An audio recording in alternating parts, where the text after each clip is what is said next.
Hey, what's going on, everybody? So today we're going to be doing a video about the key whistleblower in the what I call the Blonde Ghost Network, which is essentially the case of rogue CIA contractor, agent, what have you, Edwin Wilson selling C4 to Libya with the help of his accomplice Frank Terpil. And one of the main characters, I would say probably the third most important character in the story, is the tragic tale of Kevin Mulcahy. And what's interesting is that, let me blow this up for you. What's interesting is that this is a part of the Blonde Ghost Network, as I've been kind of talking about before. How it kind of connects to a lot of different stuff in CIA lore. So there's kind of like this Blonde Ghost Network, which is essentially, like I said, the Edwin Wilson C4 sales scandal to Libya, and also other arms trafficking to Libyans who are doing assassinations in Europe and even the United States. Um, this case actually connects to a lot of different characters to the Australia Nugan Bank scandal, which was an infamous drug bank in Australia tied to the Vietnam War. This, of course, it ties to the Vietnam War, Operation, the Phoenix program, the Hamlet program, notable CIA spooks like Lucien Kanye, John K. Singlaub, Edward Lansdale, etc. This therefore connects a lot of the Air America, Pacific Holdings, CIA airlines, and this actually even bleeds off into the later Iran Contra affair, where you have Oliver North selling weapons to the Contras, with illegally sold weapons to Iran, the profits going to the Contras, but then the Contras also engaging in cocaine smuggling and dealing. This connects even all the way back to the Bay of Pigs invasion, where you had a lot of Cuban vets, anti-Castro Cubans involved in the Bay of Pigs, actually being kind of contract CIA movers, pushers, assassins throughout the history of the Cold War, even as far as the Congo crisis. And this even connects all the way to Bolivia, Operation Condor, South America, Klaus Barbie, a lot of the Nazi rat lines, etc. So like a lot of these notes have been in my head for years, and I was like, they're all connected really, and yeah, it's like it seems crazy in your head, when you put it down in paper, it starts making a lot of sense. Um, so interesting is there's this guy named Kevin Mulcahy, and probably to get this going, I should probably just play some of the video from Frank Terpil, Confessions of a Dangerous Man, a documentary. So let me go on mute and play this for you to introduce you to Kevin Mulcahy.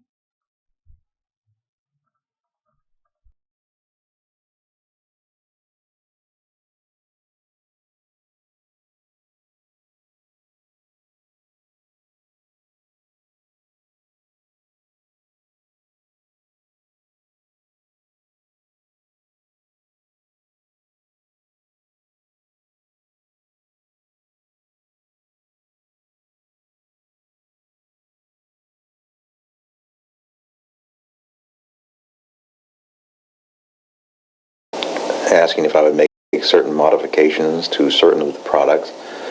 And I told them that, well, I didn't tell them anything. I just didn't do it because I was bound by contract to provide certain items.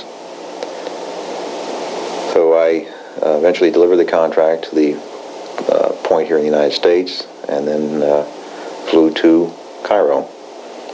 I was met at the airport by my host, who took me to the Nile Hilton, and we walked into the lobby of the Nile Hilton, and sitting there not more than 40 feet in front of me was Frank Terpil.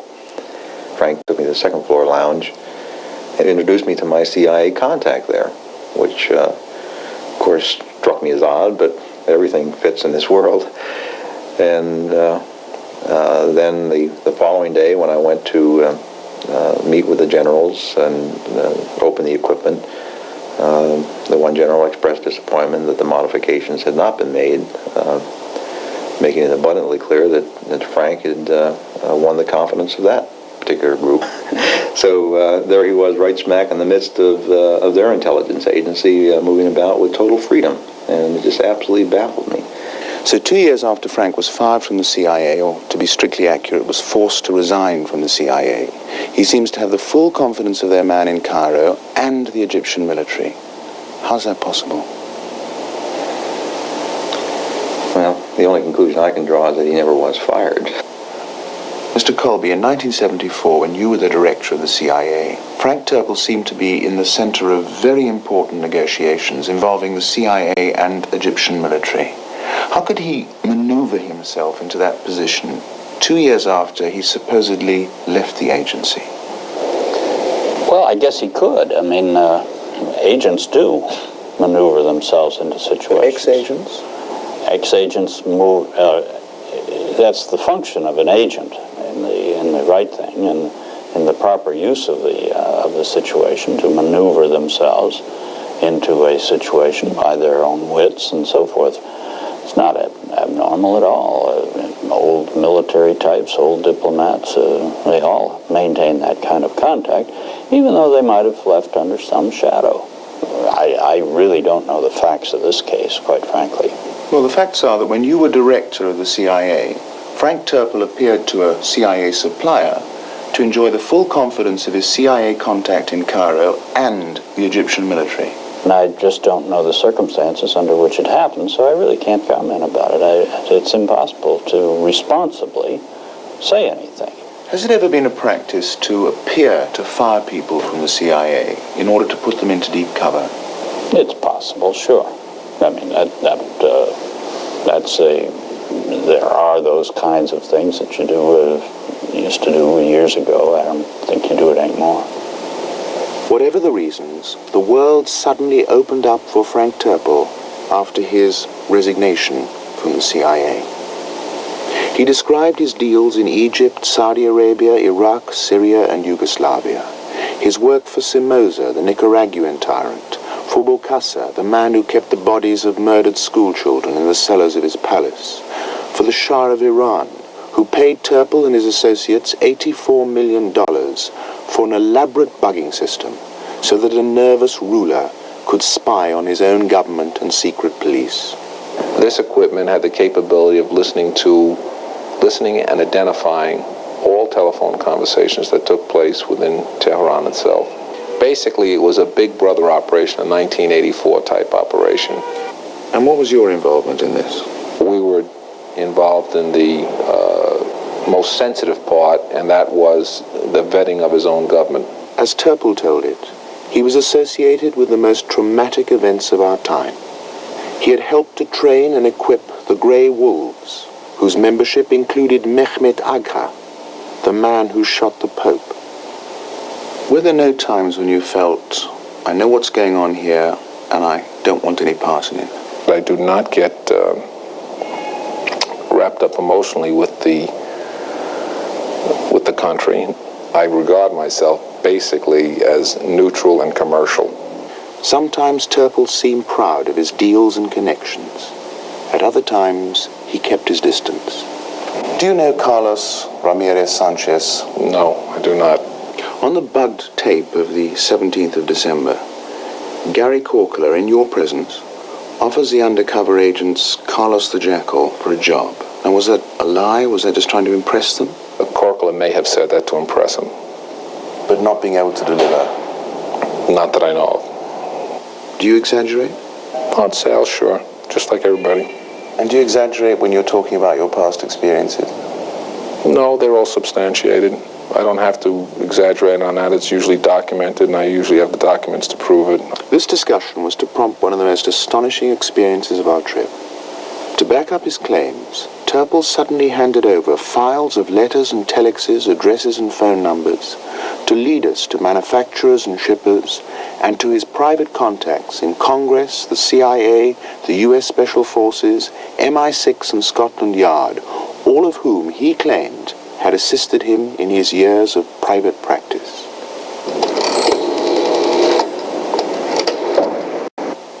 Our team telephoned unlisted numbers, visited homes and offices, but none of Terpil's contacts would have anything to do with the film. Occasionally we were crudely threatened. At other times we were given detailed corroboration of Terpil's information, on the strict understanding that this was off the record. As soon as we presented our evidence, nobody denied knowledge of Frank Terpil. Broadcasting rules prevent us from recording an interview without the consent of the subject, and the ring of silence might have held had it not been for the 2 court cases against Frank Terpil, which had flushed some of his associates into the open, people who were prepared to corroborate Terpil's claims and appear on film. This man, Kevin Mulcahy, formerly of the CIA, turned state's evidence in a case that is still reverberating throughout Washington. In June 1976, Mulcahy became a partner in Intercontinental Technology, a company with headquarters here at 1612 K Street, Washington. The other 2 partners in ITI were Frank Terpil and a man called Ed Wilson, who impressed Mulcahy with his contacts in official Washington. Socially, Ed and I met a number of retired individuals from the Central Intelligence Agency, as well as people that were currently employed by the Central Intelligence Agency. We, on more than 3 occasions, we had visited Capitol Hill and met the legislative and administrative assistants to a number of congressmen and senators. Wilson had served in the CIA and Naval Intelligence. He also owned a 1,500-acre estate in Virginia and was close to men like Strom Thurmond, the ultra-right-wing Republican senator, and Theodore Shackley, then deputy director of the CIA. The question is, why did a man with these connections form a company with Frank Terpil to join the Russians, the East Germans, and the Bulgarians as suppliers to one of the most radical leaders in the Arab world? And how were Wilson and Terpil contracted to export tons of explosives, hundreds of classified night vision devices, and 500,000 detonators out of the United States for delivery to America's supposed arch enemy, Muammar Gaddafi?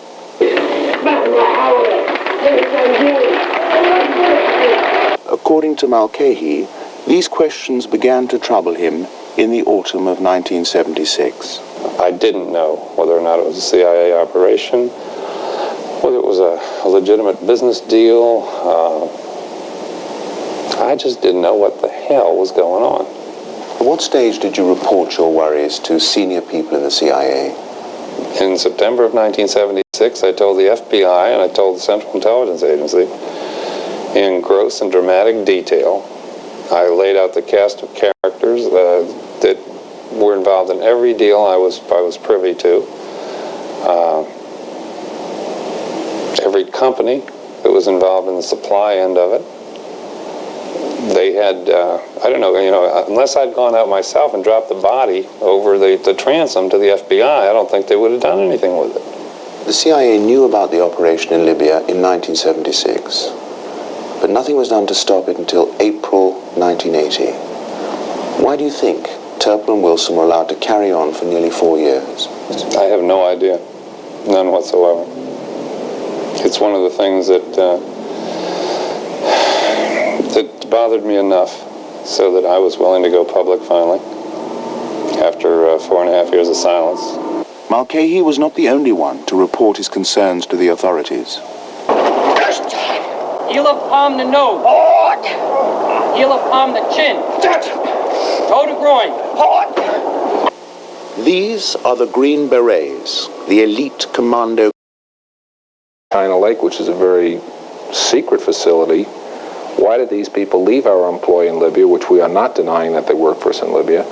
They left our employee in Libya, went back to China Lake, which is a very, very secret operation, clandestine operation. And these people went back to work there. The other ones we had, which were CIA employees, or we had people besides the CIA employees, we had active duty special forces people, which were on 30 days leave to work for us in another location. In Washington, we approached the CIA, the FBI, and the Justice Department for some comment on Terpil's activities, but this was consistently refused. But the implications of the Libyan operation extend far beyond Washington. As there are no direct flights between the United States and Libya, Terpil needed reliable transfer points in Europe where lethal material and armed personnel could be switched to Libyan flights without official interference. According to Mulcahy, London's Heathrow Airport was the most important link in the supply chain. It's almost amusing the way Frank would conduct himself at Heathrow. It's probably the best example I can think of. Some of our people were walking around Heathrow somewhat disoriented and intoxicated, and with them they were carrying some concealed cans of binary explosives. Frank had promised these people that he would meet them at the airport when their plane landed. They would never have to worry about going through customs or anything else, and they could go directly to Libya. Well, Frank hadn't made it to meet the flight on its incoming leg. So I had to rouse Frank and make sure he got out to the airport before something difficult, before London was blown off the face of the map. Yes, that's in essence true. The shipment of the material was never to be bought out of the international zone. In other words, it was supposed to be transshipped immediately to another aircraft. Harper had made a mistake. He went right through the customs with the material in question, and I did have some associates within the British government at the airport that helped Harper and the material back on the plane. So when a man walks into Heathrow Airport with enough explosives to practically destroy London, you've got people there who can sort this out. Yeah, I had certain facilities made available to me that the average bear wouldn't have had. Off the record, Mulcahy named Terpil's high-level contact with British intelligence. Terpil confirmed the name and claimed that the man in question had done a good deal more than smooth the way with the British authorities. In some cases where we needed some material and it wasn't available from one of our sources, he actually freely gave us some other sources of possible supply. In fact, at one time, he himself was in Libya aboard a private aircraft. He had access to privileged information. He had access to operations that were going on. I'm sure he was still active duty, and we regarded him as our professional babysitter. Using an unlisted number that Terpil had provided, we telephoned the babysitter's home. A meeting was set up in this London hotel. It was to last for 3 hours. The man confirmed his association with Terpil, but denied that he had been involved in any unsanctioned operation. He told us that the private plane had been provided officially and openly by the government of Libya.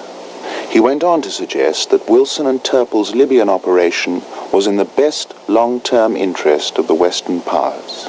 He also warned us that if we were recording the meeting, we could end up, quote, under a bush in Surrey, end quote. Okay, so that's just, some background between who Kevin Mulcahy is, what he looks like. And when we go over to the article about Edwin Wilson, who was kind of like the ringleader of this whole thing. So to give you a little more background, and okay, here we go. So in the 1970s, he as in Edwin Wilson, became involved in dealings with Libya. Wilson claimed that a high-ranking CIA official, Theodore Blongo Shackley, asked him to go to Libya to keep an eye on Carlos the Jackal, the infamous terrorist who was living there. At the time, a strict sanctions regime was in place against Libya, and the country was willing to pay a great deal for weapons and material. Wilson stated that he began conducting elaborate dealings and guns and military uniforms were smuggled into the country. Wilson also recruited a group of Green Berets, decorated Vietnam veteran Billy Waugh among them, to go to Libya and train as military and intelligence officers. The Libyans used Wilson's provisions to advance their interests around the world, including training terrorist cells to build explosive devices inside radios. One cell trained by Wilson's operatives was the Popular Front for the Liberation of Palestine General Command, under the command of Ahmad Jibril. Jibril was suspected of being behind the bombing of Pan Am 103 in Lockerbie, Scotland in 1988. In 1979, a gun that Wilson had arranged to be delivered to the Libyan embassy in Bonn was used to assassinate a prominent dissident. The next year, one of the Green Berets attempted to assassinate another dissident in Colorado. Wilson states that he regrets these incidents and had no prior knowledge of him. He claimed that he was working for the CIA despite the government's continued denials, and that his supplying of weapons to the Libyans was an attempt to get close to them and gain valuable intelligence. This includes attempts at gathering information on the Libyan nuclear program. The most dramatic deal, and the one that brought Wilson to the attention of the U.S. government, was for some 20 tons of military-grade C4 plastic explosives. This was a massive quantity that was equal to the entire U.S. stockpile. Most of Wilson's connections were still under the impression that he was working for the CIA, and a wide network in the United States supported his actions. The explosives were presumed the explosives were presumed assembled by a California company. This is the company owned by Jerome Brower in Pomona, California, and hidden in barrels of oil drilling mud. They were presumed flown to Libya aboard a charter jet, which is the jet that was chartered by, I want to say, Donald Thresher of Houston, Texas, of Slay Company, who rented like a DC-8 or DC-9 plane for Miami for like $60,000. In the C4, about 42,000 pounds of it was escorted from Houston to Lisbon, either to Germany and Libya or directly from Lisbon to Libya itself. So yeah, very interesting story there that I've talked about. So there's that.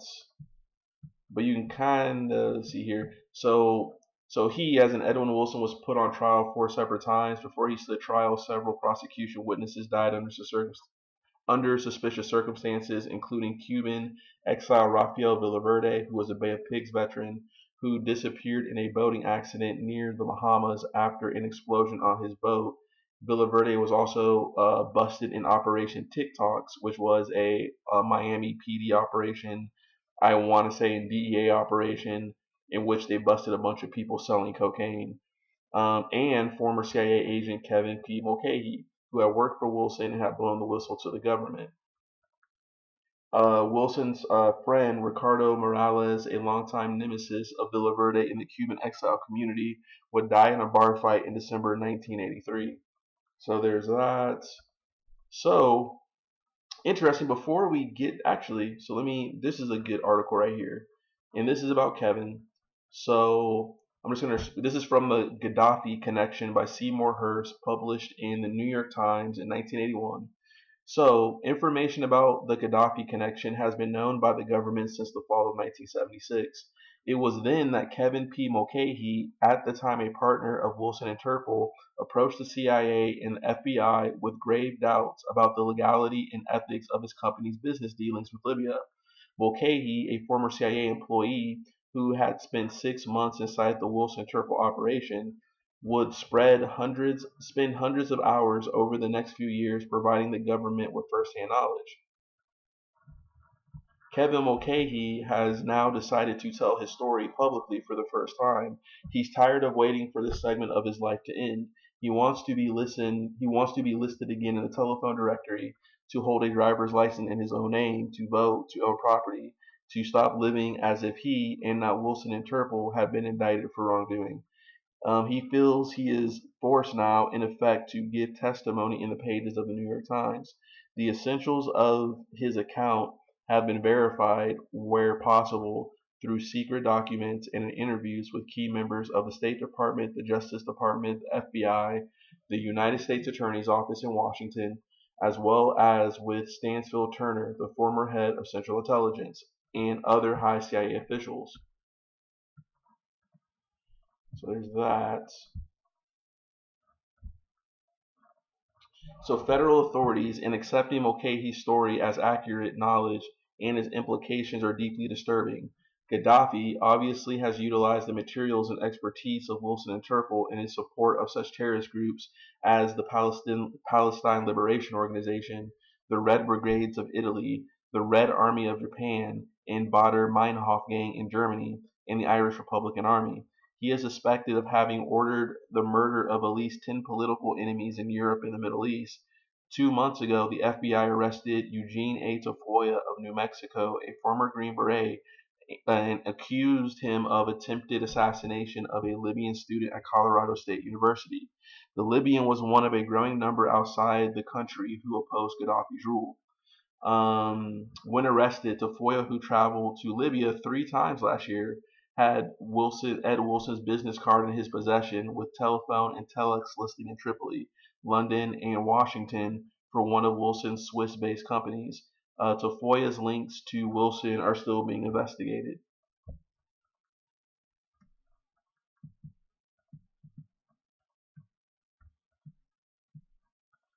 So, a former high-speed communications and computer technology expert in the CIA, Kevin Mulcahy was no innocent when he came forward about the way the export-import business had worked. He had gone into the business with Wilson and Terpil at a high guaranteed income.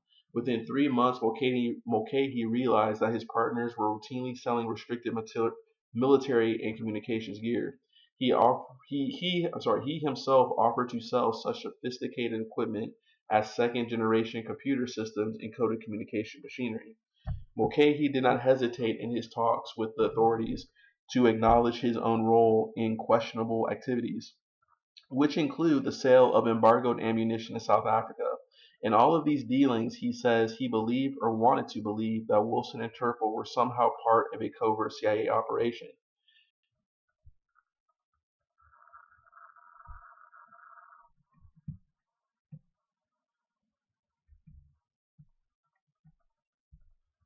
So today, Mulcahy is an angry, frustrated man. He believes his life is in danger, a belief shared by federal officials, and he is deeply disturbed by what he regards as a monumental lack of resolve, competence, and communication within the federal government in handling the case. It took nearly 4 years to indict Wilson and Terpil in Washington on charges that included illegal export of explosives, failing to register as a foreign agent, and conspiracy and solicitation to commit murder. Despite fugitive warrants, the government has been unable to apprehend them at a time when their travels in and about Europe, the Middle East, Africa, and the United States have been observed by many people. Last winter, more than 6 months after the indictment, Wilson was seen by a business friend at Blackie's House of Beef, a Washington restaurant, with a group of his former employees. It is not known how he entered the country. Mulcahy, meanwhile, has been forced to lead a life of furtiveness.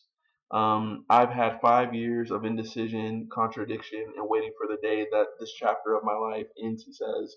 The government keeps telling me we're on top of it, we're on top of it.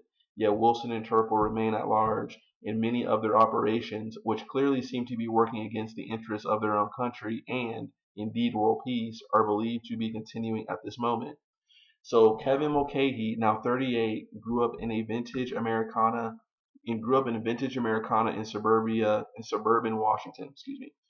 Altar boy, Eagle Scout, varsity basketball, class vice president.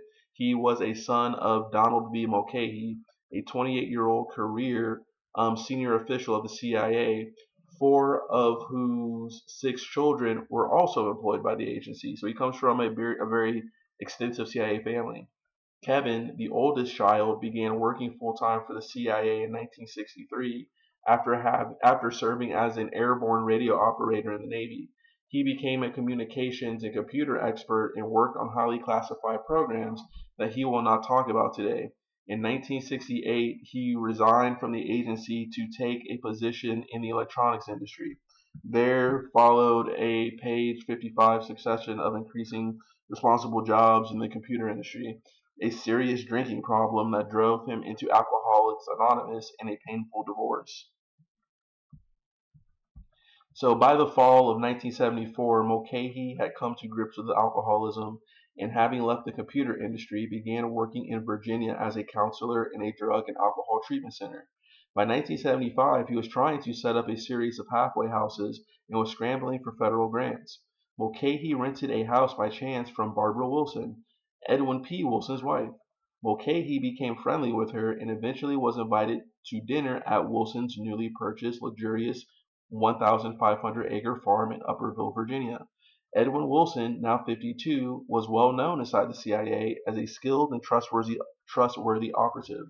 Wilson, who began his export-import business in the early 1970s, while working as a consultant for a top secret naval intelligence unit, had played a role in the Bay of Pigs and other undercover operations in his long CIA career as a contract agent. Mulcahy was impressed.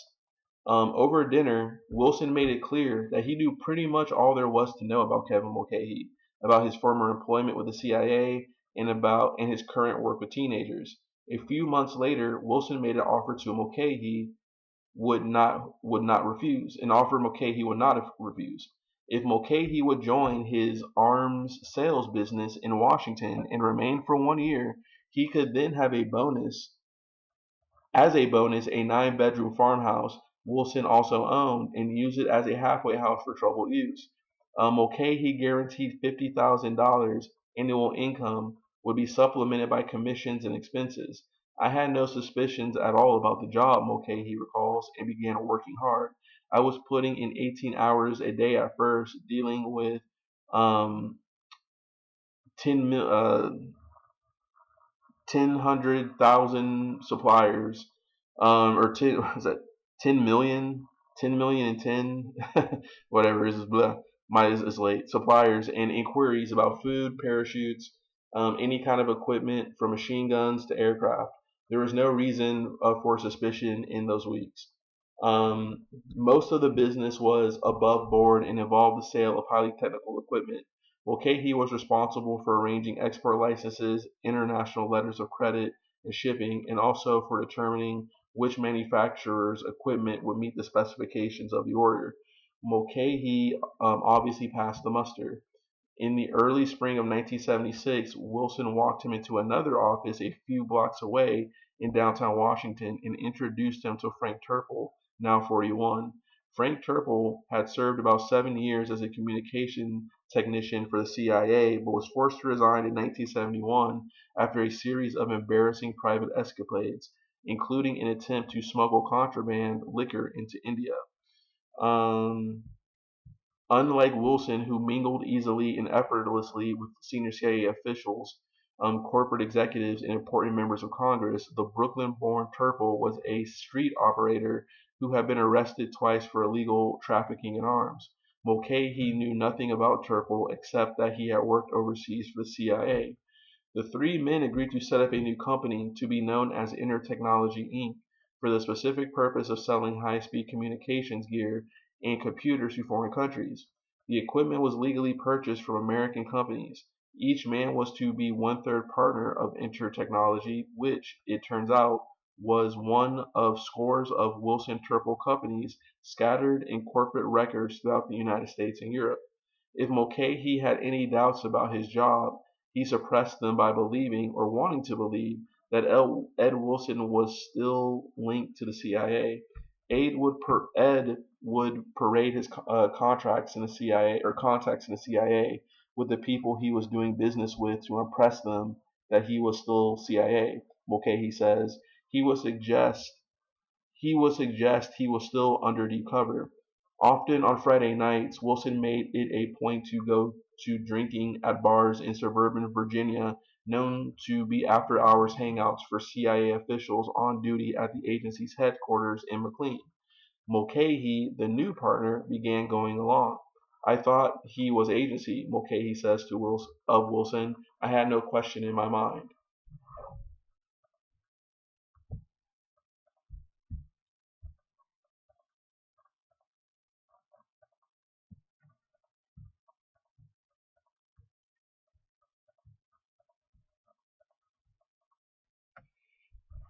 All right.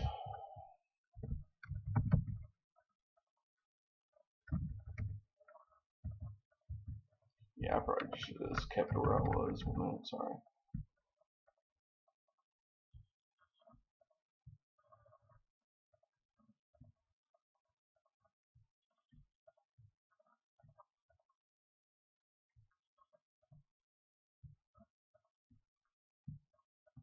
Okay, so a few days after the new partnership was formed, Mulcahy discovered sales orders showing that Wilson and Terpil were in the process of selling machine guns and silencers to an arms dealer in Zambia. He was bothered by the sale of the silencers, for he knew they had only one purpose, killing without drawing attention to the killer. He telephoned the FBI and later showed copies of the sale orders to agents in the ATF, one of whose function is to monitor illegal arms deals and report on pending sales. He also asked about his new partners. The authorities said that the sale to Zambia was legal and that they had no derogatory information about Wilson and Terpil in their files. I said to myself, Christ, this has got to be an agency operation. Mulcahy recalls. These guys are buying and selling silencers, and the FBI and ATF give them the okay. So I'm feeling pretty good. I've gone to the federal authorities, shown them documents, and they said Wilson and Terpil were clean. Wilson's contacts were inexhaustible. Ed Wilson was friendly as Mulcahy and federal investigators were later to learn, with many senior legislators, including Senator Strom Thurmond of South Carolina and the late John L. McClellan of Arkansas, and Representative Sylvia Ocont of Massachusetts.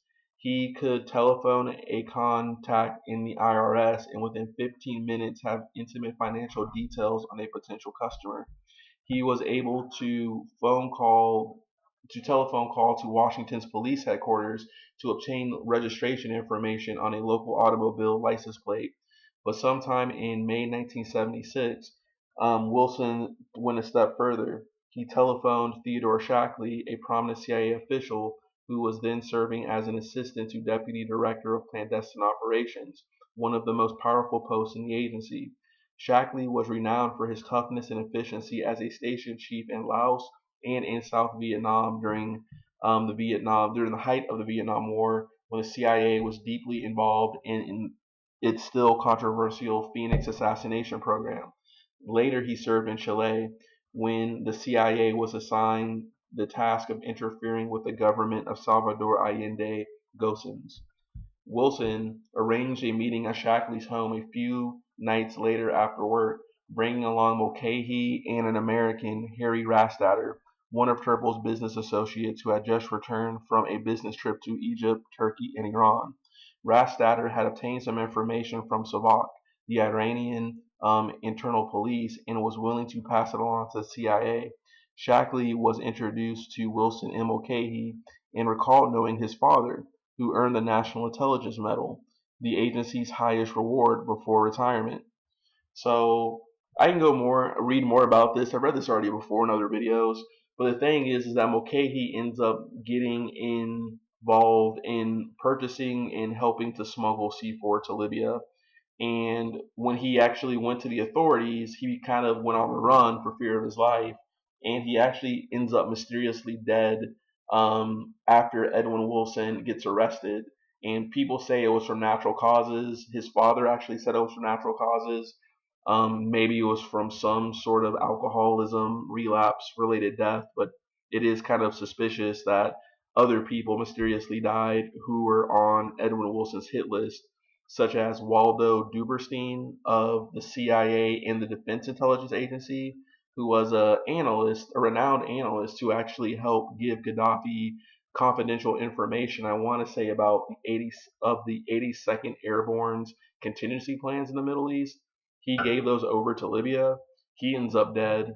Then you also have Rafael Villaverde, a Cuban American Bay of Pigs veteran and drug dealer and assassin, who ends up with his boat exploded. And then you find Kevin Mulcahy, kind of at kind of a rural, almost cabin-y motel in rural Virginia.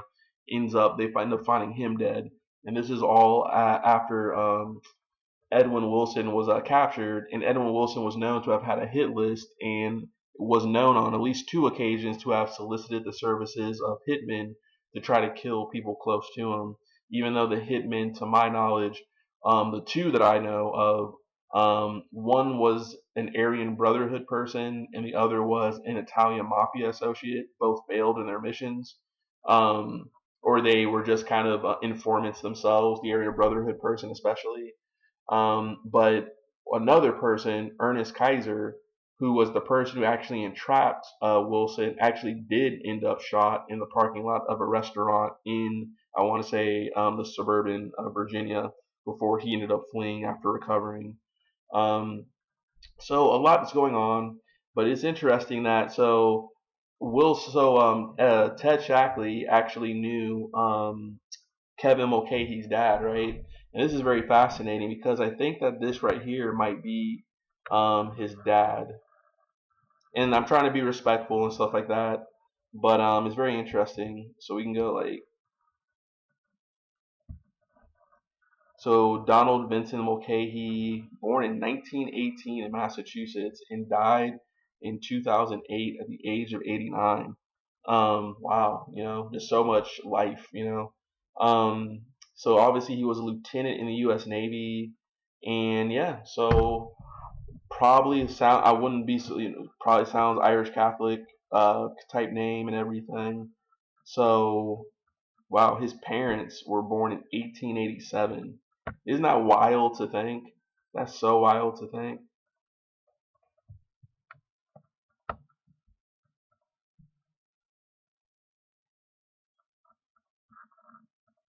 So I believe that's the father right there. And then there's something actually over here that I found, and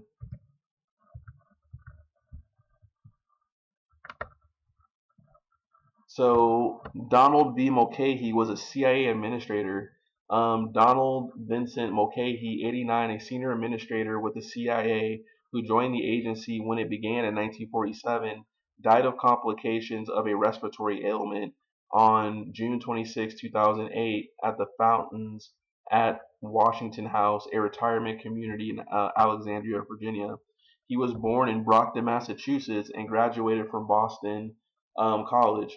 He served in the Navy during World War II and helped save the lives of several sailors when an oil container ship exploded while docked in the harbor at Recife, Brazil. He received the Navy and Marine Corps Achievement Medal for his efforts. So after the war, he returned to Boston College and earned his master's degree in sociology. In 1947, he moved his family to Washington, D.C., and began recruiting for the CIA. He retired from the agency as a senior administrator in 1975. So he was like a recruiter, administrator, things of that nature, more your personnel, HR, it seems. So he lived in Annandale, Virginia, before moving to Alexandria 9 years ago. His wife, Helen Buddy, died in 1999. Two sons also preceded him in death: Kevin Mulcahy in 1982 and Brendan Mulcahy in 1998. Survivors include four children: Sheila Finnan of Reston, Colleen Scott of Naples, Florida, Brian Mulcahy of Towson, and Sean Mulcahy of Annandale, 16 grandchildren and 10 great grandchildren. Wow. Born in 1918. 1918. That's wild, man. But then it's interesting if you go to the CIA Freedom of Information Reading Room. He actually has some memorandums archived, which is very kind of fascinating. Let's see what this is. No, it's actually.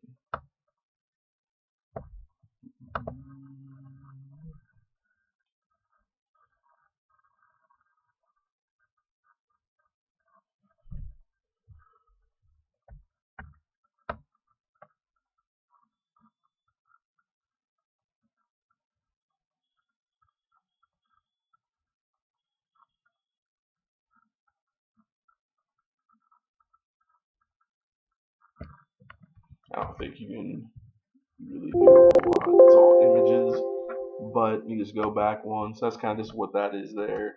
I think if I. So some documents related to him. Actually, let me just click on this again. It was right in front of my face.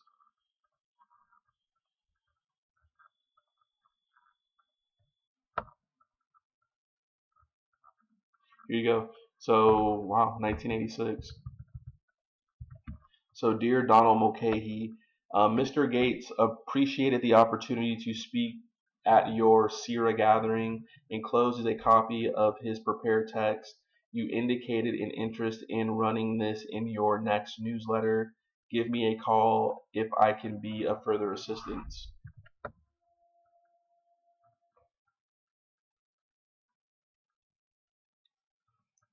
let me just read a little bit. So, ladies and gentlemen, let me first express my appreciation to you for being invited to address this gathering on a subject that is much on our minds, the spread of international terrorism. Today, I want to share with you how we assess this new war without borders conducted against an enemy that is hard to find and harder still to defend against. Terrorism is a cancer that is spreading. In 1983, we recorded about 500 international terrorist incidents. Last year, that number rose to about 800. The United States and its friends and allies continue to be primary targets. The number of persons killed or injured in 1985 exceeded 2,200, more than any other year, more even than the terrible toll in 1983 when the U.S. and French contingents of peacekeeping force in Lebanon were bombed. The rising casualty rate reflects the increased use of large bombs by terrorists, as well as greater willingness to harm innocent bystanders through indiscriminate attacks. So the C.I.A stands for Central Intelligence Retirees Association. Wow. So he did the newsletter for the Central Intelligence Retirees. So that's kind of good to know. So it is terrorism. It is terrorism of Middle Eastern origin that accounts for much of the increase in international terrorism over the past 2 years. In 1983, Middle Eastern terrorist groups accounted for about 1/4 of all international terrorist incidents. In 1985, their share had reached almost 1/2. The majority of U.S. casualties occur in incidents involving Middle Easterners.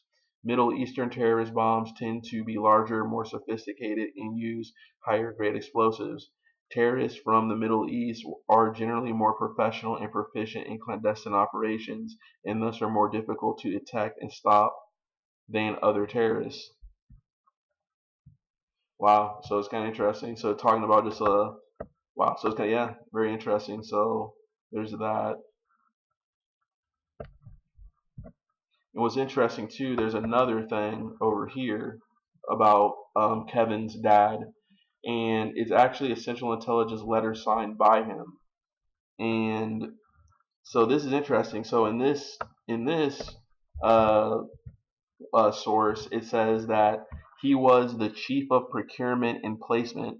So it kind of feeds back to the whole recruitment thing, but also something he was the chief of procurement too. So I don't if they mean procurement of materials or goods, or maybe they just mean the procurement of like recruitment, human resources. But in other words, he was acting in some sort of administrator role. But yep. So he was the father of Kevin, and it's just interesting. Is that I think they found this at like an estate sale or something. Um,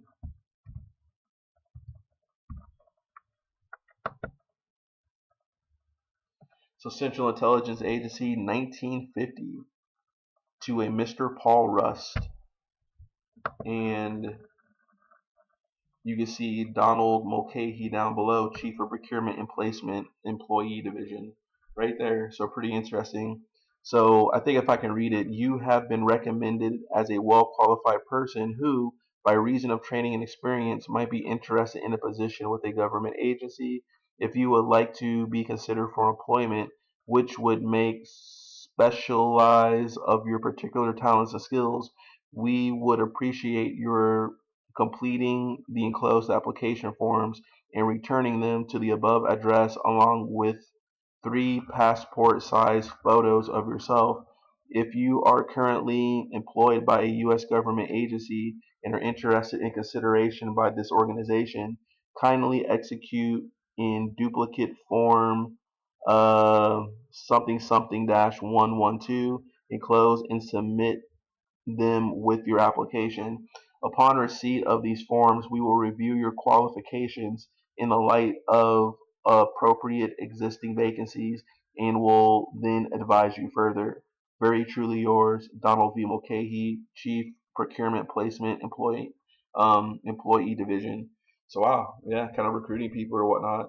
So in theory, because like Thomas Clines eventually was the director of training, and then Ted Shackley was the deputy director of operations.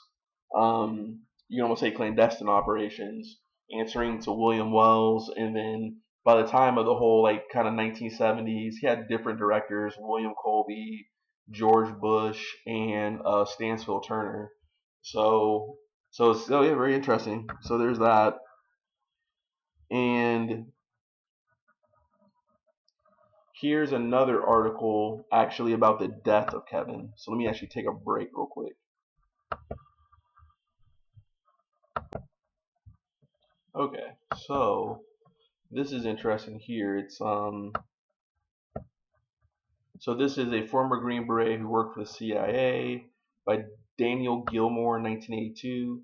So a former Green Beret who worked at the CIA said he is convinced former CIA analyst Kevin Mulcahy was killed to stop him from testifying against a renegade ex-intelligence agent accused of arming Libyan terrorists, it was reported Wednesday.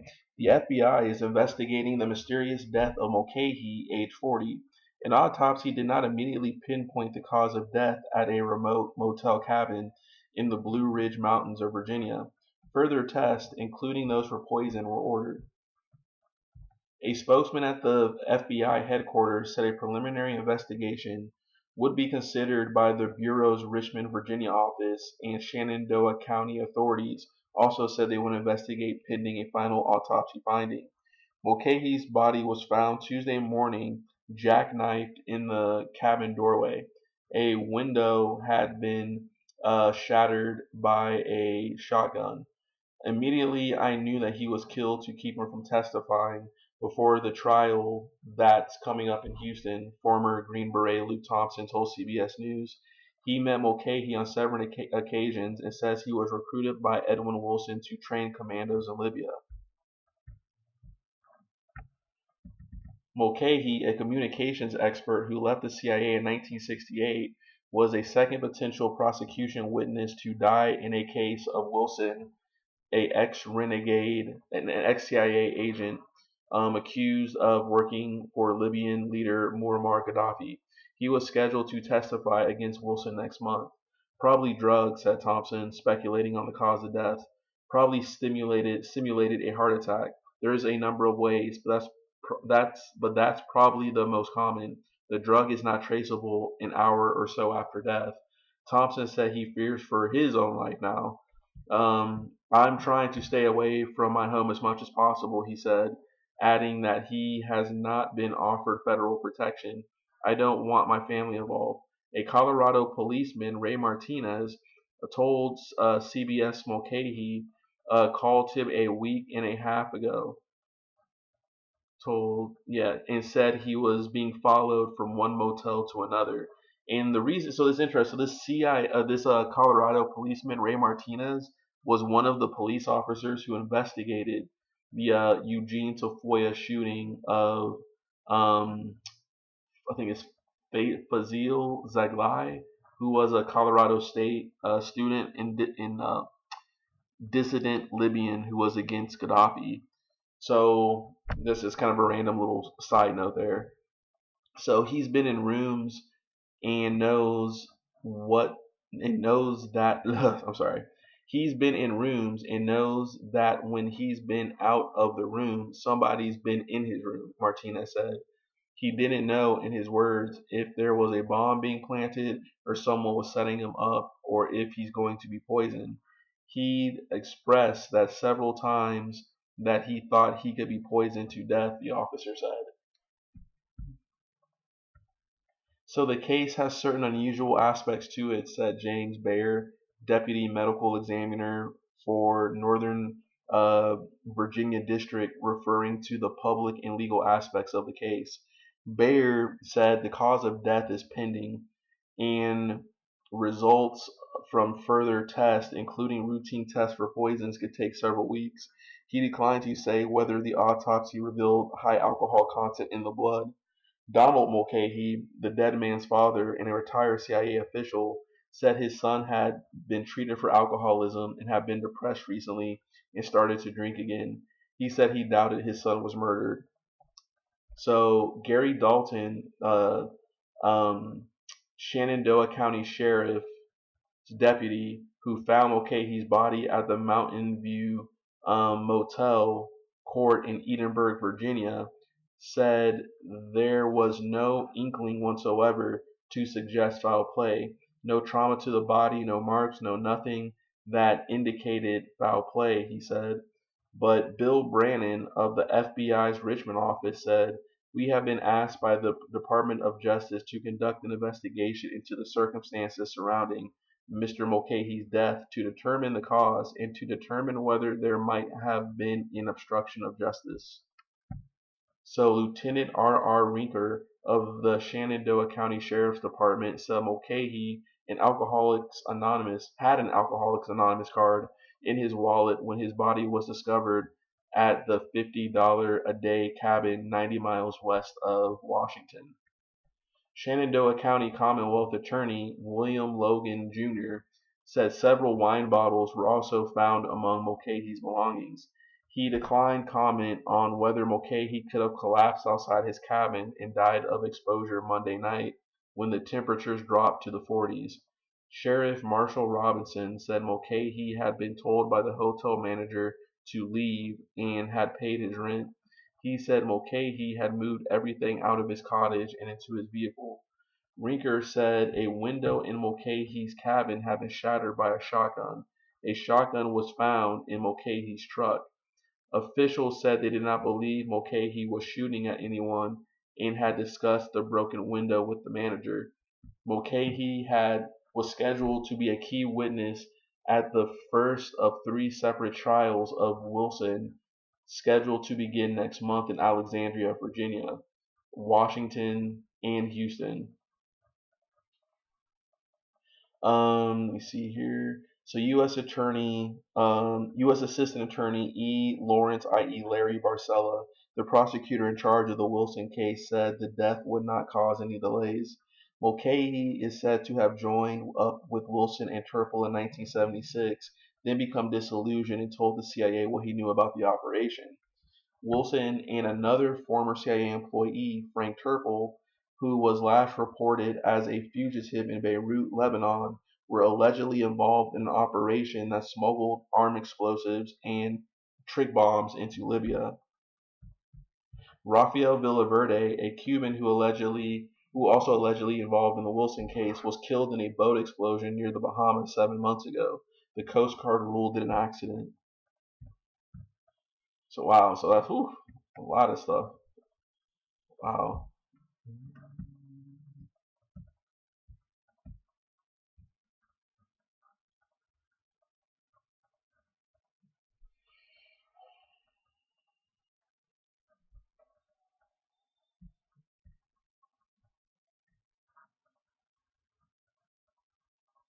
Wow, so there's that. And then if I go over to this article here,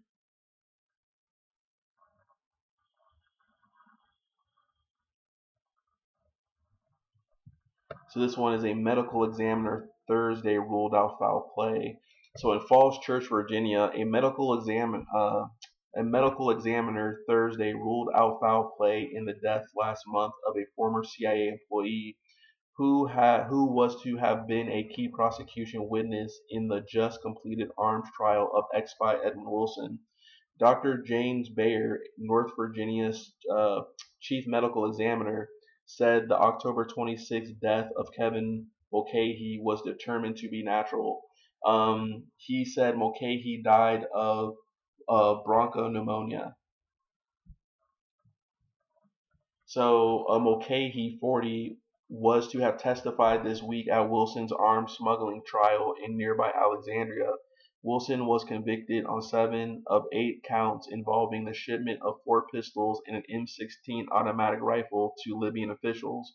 Mulcahy's body was found October 26, jackknifed in a doorway of a hotel cabin near Woodstock in the Blue Ridge Mountains of Virginia. Mulcahy left the CIA in 1968 to join Wilson's export enterprise. That's not 100% true. So he left. So he joined the CIA in 1963, left in 68, and then it was around 1976 that he ends up linking up with Wilson. And in the interim, he was working as a AA counselor, looking for halfway houses. So Mulcahy left the CIA in 1968 to join Wilson's enterprise, had second thoughts, and went back to the CIA. Huh, and federal authorities to report the suspicion that his former boss was supplying. Okay, that makes sense. And went back to the CIA and federal authorities to report the suspicions that his former boss was supplying Libyan terrorists. Following discovery of Mulcahy's body, authorities suspected possible foul play, and an autopsy was performed the same day by Bayer, who said he cannot find a cause of death until slides were examined and toxicology tests for possible poisons were made.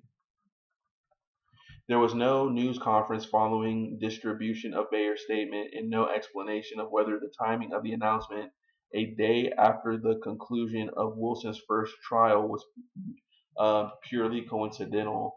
Several days ago, Mulcahy's brother said Kevin Mulcahy had suffered from emphysema and pneumonia. After Mulcahy's death, his father, Donald Mulcahy, said his son had been treated for alcoholism, recently had been depressed, and resumed drinking. The elder Mulcahy said he doubted his son was killed. The autopsy report noted the effects of drinking and lung problems. In a final report, the medical examiner reported immediate cause of death was bilateral confluent bronchopneumonia. Contributory causes included marked fatty metamorphosis of liver and chronic something. Studies have been the text is kind of funky, as you can see. So, manner of death determined to be natural. So he had like a fatty, basically he had a bad liver, and he got pneumonia and bronchitis. I'm not sure if he was a smoker as well. So speculation that Mulcahy may have been the victim of foul play came quickly because he was the second potential witness in Wilson's trial to die. And then we know Rafael Villaverde, who had been expected to testify, disappeared in a boat accident near the Bahamas 8 months ago.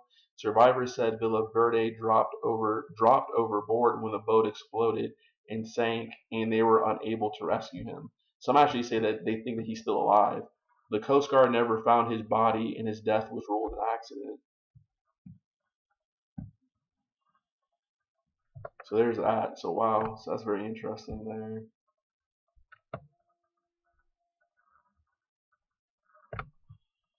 So really, and what's interesting? I mean, let me see here. So like I said, I mean, who knows? I mean, it's kind of gray. It's easy to kind of want there to be more intrigue than what there really is. Um, but you got to be careful with that when it comes to doing like research and stuff. So.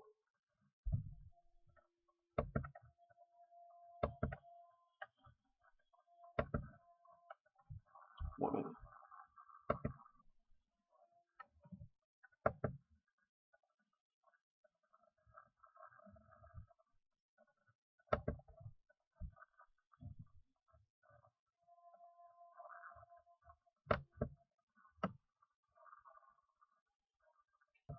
So I'm gonna play a part of this documentary because I know it's in here somewhere, but I think this one prosecutor said that like Frank Terpil was like trying to sell like a pin that could shoot a poison dart that could basically kill a person on an airplane and nobody would know it.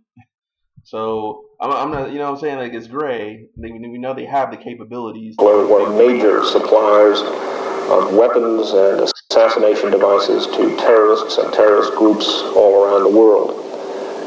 During the course of our investigation, we obtained irrefutable evidence that they had supplied and attempted to supply to our undercover detectives who were posing as Latin American terrorists a variety of weapons, including 10,000 British machine guns, a silenced sniper rifle, a silenced semi-automatic pistol, poisons, liquid explosives, explosive briefcases, and other devices of a similar nature.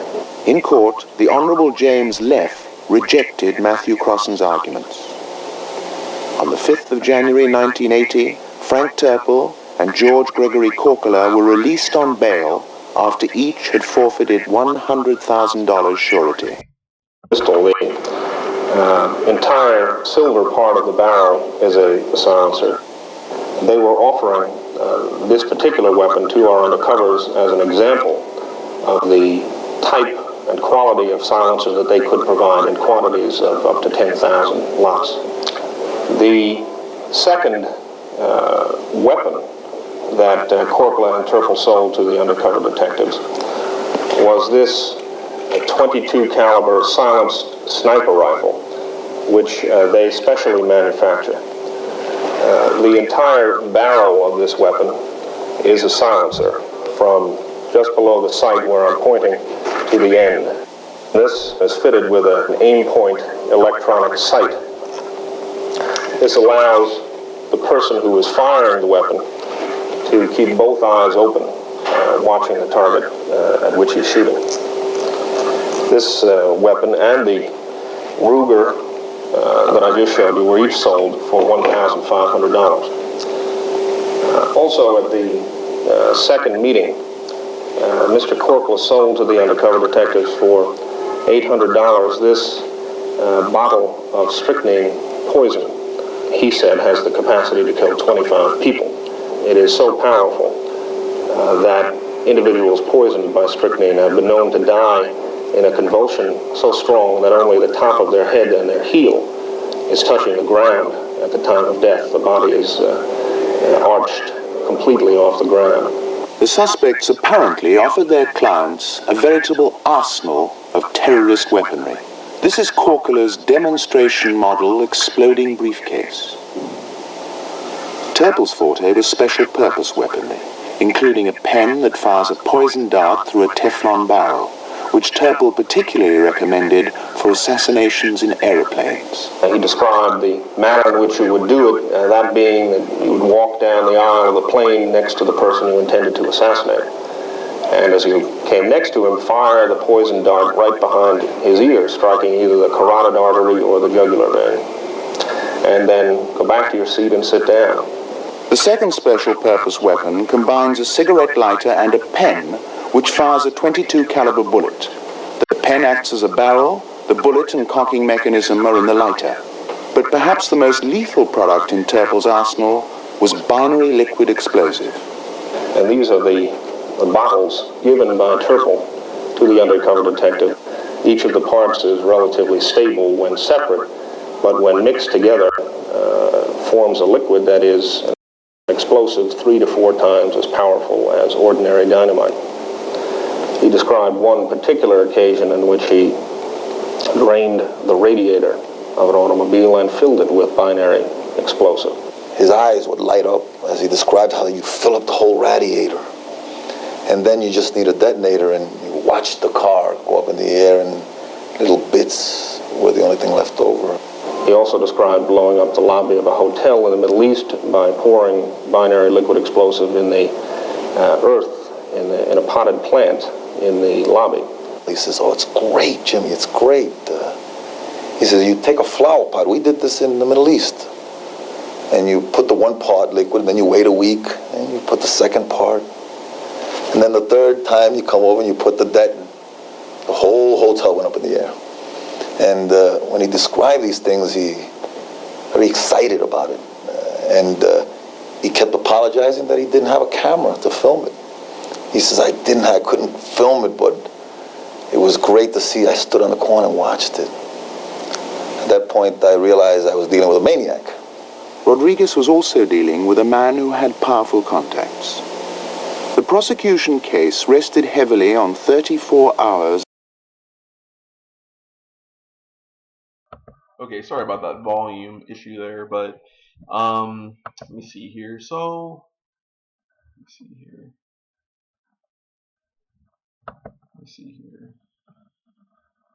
So this is just they actually interesting. They actually have a Wikipedia on him. I remember when this didn't exist, but so that's just kind of the summary of what happened. Brockton.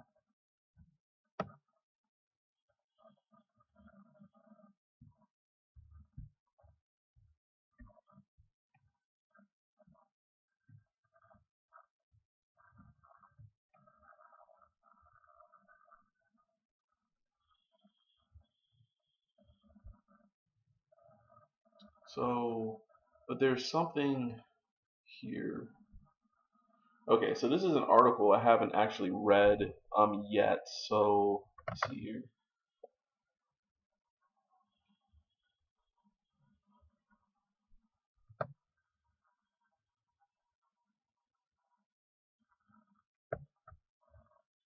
Wow. So in the end, they covered Kevin P. Mulcahy's coffin with an American flag. One of his relatives said it was the right thing to do. They hadn't always thought of him that way. The men and women of the Central Intelligence Agency, who came to mourn him at a wake last week after his body was found outside a motel cabin in Virginia's rolling Shenandoah Valley.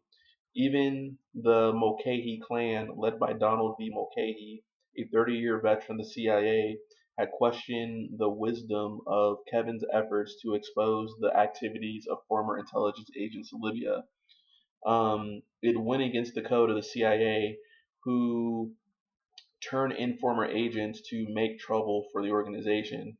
1 minute.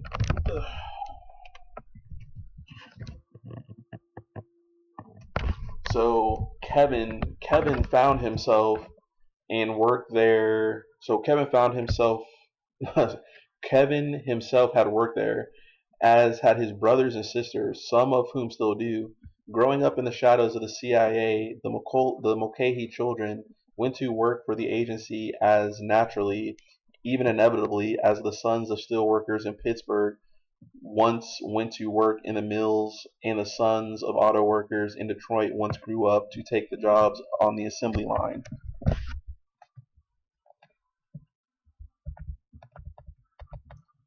So when Kevin left the agency in 1968, and later went to work with Edwin P. Wilson and Frank Terpil, two former CIA agents who were selling their expertise in American military hardware to hostile foreign governments, the family was bewildered. What perplexed them most, Kevin said once, was that he abandoned the family possession. Oh, so a profession.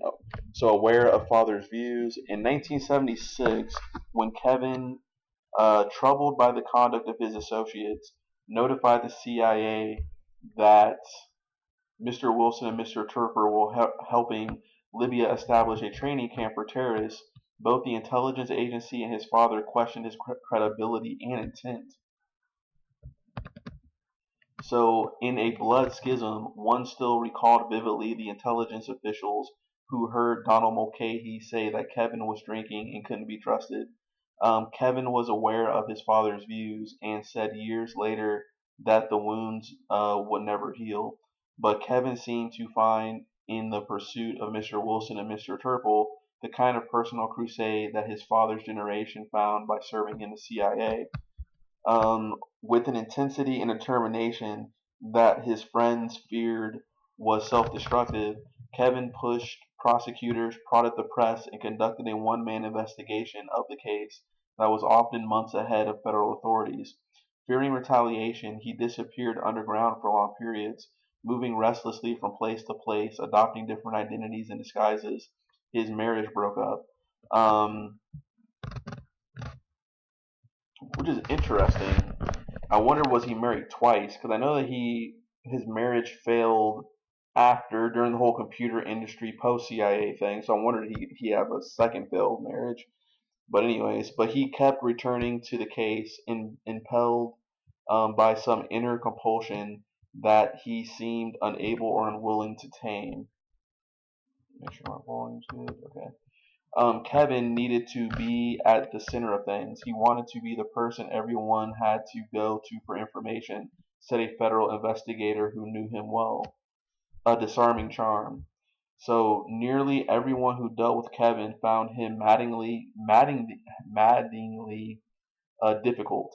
Few men have played so many parts in a major criminal case. At various times, not always distinct, Kevin acted as informant, witness, private gumshoe, news source, and pest. He played all the roles with a charm that was disarming and a cyclonic energy that was exhausting just to observe. He considered six cups. He considered 6 cups of coffee and a pack of cigarettes a nutritious breakfast. Hence why he got the lung stuff, right? So His enthusiasm often exceeded his judgment. He boasted how, in 1976, when he bolted from Mr. Um, Wilson, he returned one night to the office where they worked and, dressed as a janitor, jammed jammed many of the corporation's financial documents into an oversized garbage can to take home. So he described how he had secretly tape recorded meetings with government officials by concealing a recorded device in a hollowed out section of his wooden leg. Interesting. I didn't know he had a wooden leg. He loved to report that his romantic liaisons with secretaries and key government agencies produced an abundance of important information. So clandestine night meetings were routine. Meet me, he would demand over the phone, and then provide the name of some restaurant, usually in the Virginia suburbs, where he would survey the faces at surrounding tables before commencing a conversation.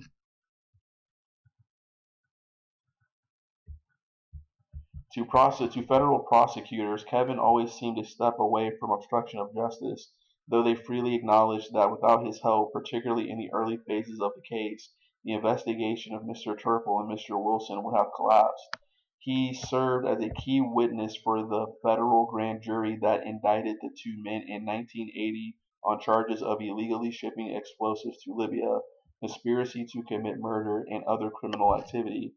Like a hunter stalking quarry in familiar woods, Kevin possessed an uncanny instinct of maneuvering through the corridors of Washington. He played the press against the prosecutors, one newspaper against another. He pitted federal agencies against each other. He was a master of manipulation. Though he was frequently forgiven because his ultimate goal seemed honorable, the practice cost him many friendships. He apparently played the game up to the end. When Kevin checked into a small rural motel in the Virginia mountains 10 days ago, he told the manager that he was a reporter working on a story about migrant workers. Exactly when Kevin Exactly why Kevin, who was 40 years old, stuffed his belongings and papers in 5 suitcases and drove to the Shenandoah Valley area is unknown. His friends suggested that personal and financial problems had depressed him. They said he was especially distressed that his role in the Wilson case had diminished in recent months with the emergence of new witnesses and evidence. So, So, talk of self-deleting himself. Kevin had resumed drinking, they reported, after having stayed away from alcohol since completing a rehabilitation program several years ago. He had talked about offing himself 2 weeks ago. He seemed to sense that with the capture of Mr. Wilson earlier this year, the filing of additional charges after the arrest, and the prospect that the first of several trials would soon begin, his crusade had run its course. Last Monday morning, another guest at the motel found Kevin's body crumpled against the door of a cabin. Several days, so several After several days of investigation and medical tests, the federal authorities said was no evidence of violence and appeared satisfied that Kevin, who had suffered from pneumonia and emphysema, had died of natural causes. In the end, the men and women of the CIA seemed to understand what he had done, and they came to the wake to pay their respects. Now graying and retired, the former colleagues of Donald Mulcahy milled about Murphy's funeral home in Falls Church, Virginia, not far from CIA headquarters. I hear you retired, one said to another. Yeah, went into real estate. Jim here. He retired and went back, didn't you, Jim? They called me back, said they needed good people in operations. Mr. Mulcahy thanked them for coming and remembering Kevin. One by one, they knelt by the covered flag and said a prayer.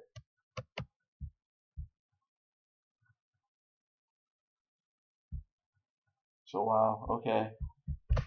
So, yeah, so very disinteresting, so that's kind of just the life of him.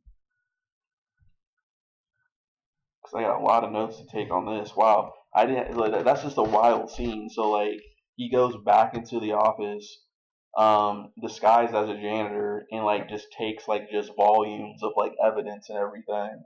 Living out, hiding, camping in the woods, all this type of stuff. It's very well possible that the window to his cabin the window to his cabin was blown out by a shotgun. Could have almost been in a weird way, maybe even attempt at self deletion gone wrong, or even just him mistakenly dropping the gun. You know what I'm saying? Like I don't. He seemed like he was a little paranoid, but I wouldn't be surprised if people were messing with him. But then again, it's like who would just shoot out a window or something like that. And it's known that he was armed himself in order to protect himself. So who knows, really?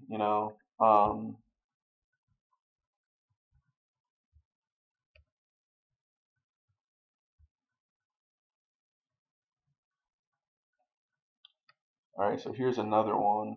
So this is a Times article, and let me read it. So let me blow it up for you.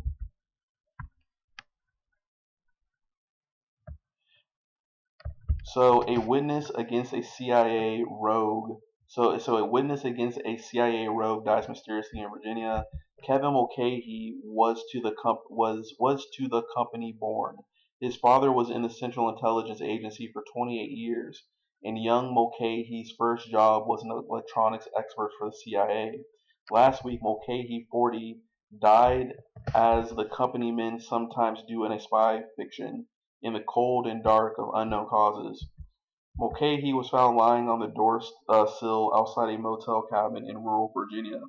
An autopsy showed that he had been drunk and was suffering from bronchial pneumonia and emphysema. However, no one of these conditions alone caused his death. So even so, his passing would have been unremarkable were it not for the difficult, dangerous crusade Mulcahy had pursued for the past 6 years. Almost single-handedly, he had persuaded the government to investigate and prosecute Frank Terpil and Edwin Wilson, two former CIA employees who made fortunes during the 1970s outfitting terrorist squads from Londonderry to Libya. Terpil remains a fugitive, but Wilson goes to trial this month, and Mulcahy, who worked for the pair in 1976, was to have testified against him.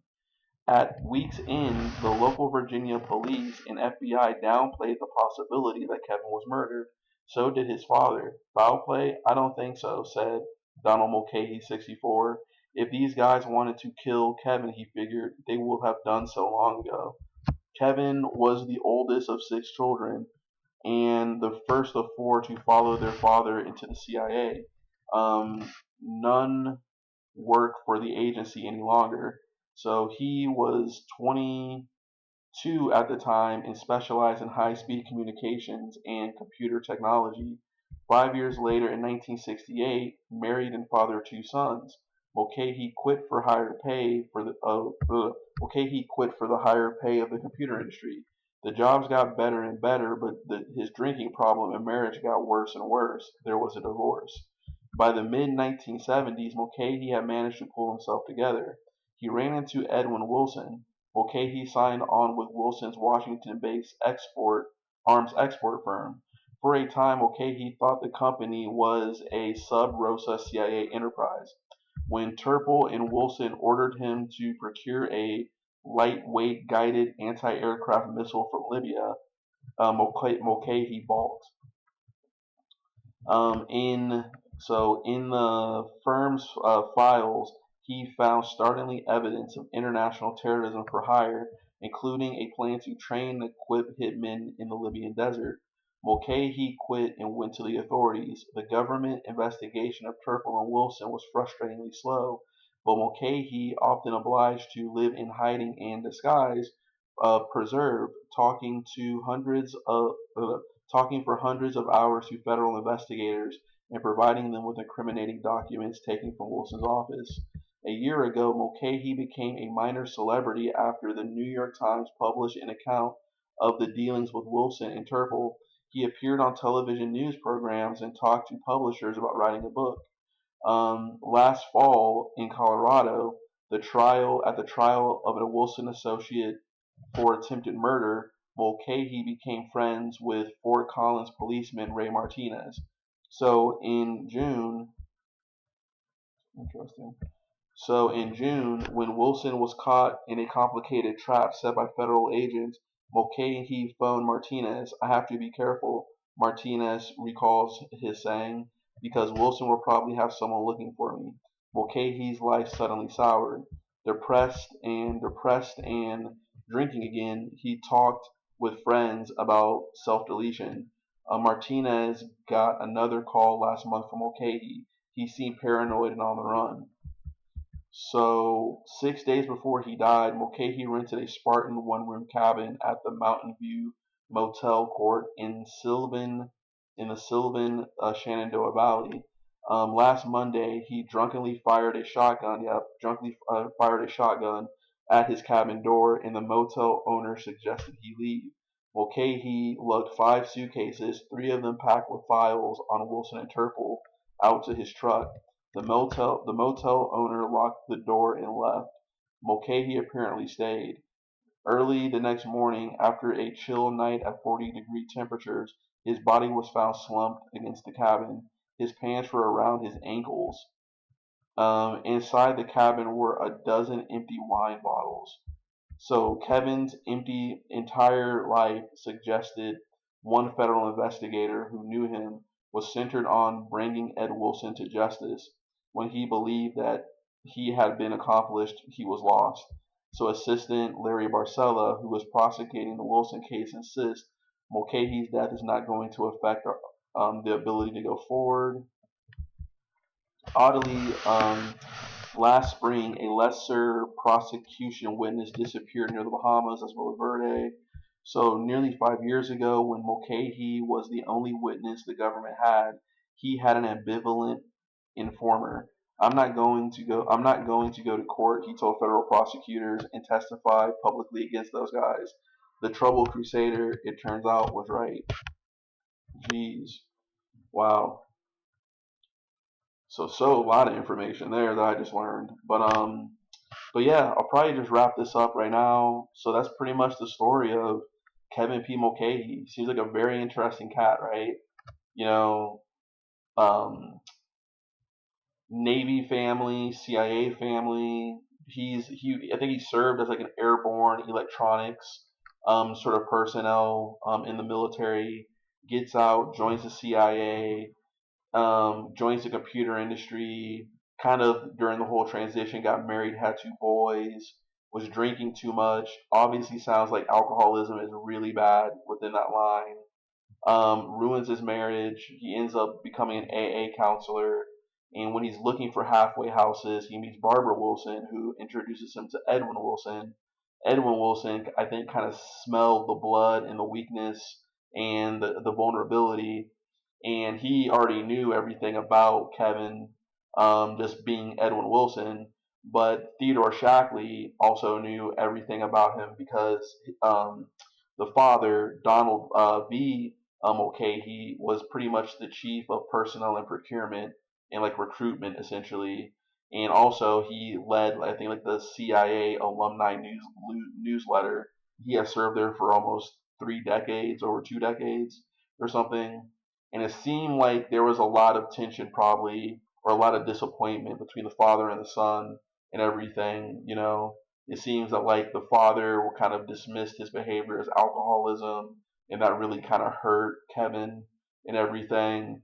And it seemed like Kevin was really just wanting a mission in life, a purpose in life, and this whole case, not only did it give him an adventure, but it also gave him like a purpose to like kind of like almost be the hero of his own story and everything like that, and it worked. But once the case got traction and they didn't need him as much, he kind of relapsed a little bit into drinking and losing his purpose and place. And um, they found 12 wine bottles in his room. He's basically with his pants down. And like the night before, he's essentially already talking about ideas of self-deletion. So I'm sure he was unfortunately probably playing with a gun, shot the door. Then the motel owner basically says you have to get out of here. But if we were to rewind backwards, I remember, I think there was a scene in a Selling Out by Peter Moss in the New York Times, in which, like, I think it was, so Kevin Mulcahy and Frank Terpil were kind of going around Europe, and they were like in England, and I think they allegedly maybe have ran into Carlos de Jackal at Oxford, like kind of a boat party held by an arms dealer that they knew. I think it's like Sven Hoffler or something like that. Not Samuel Cummings, even though they both knew him, who was a renowned arms dealer with Interarmco.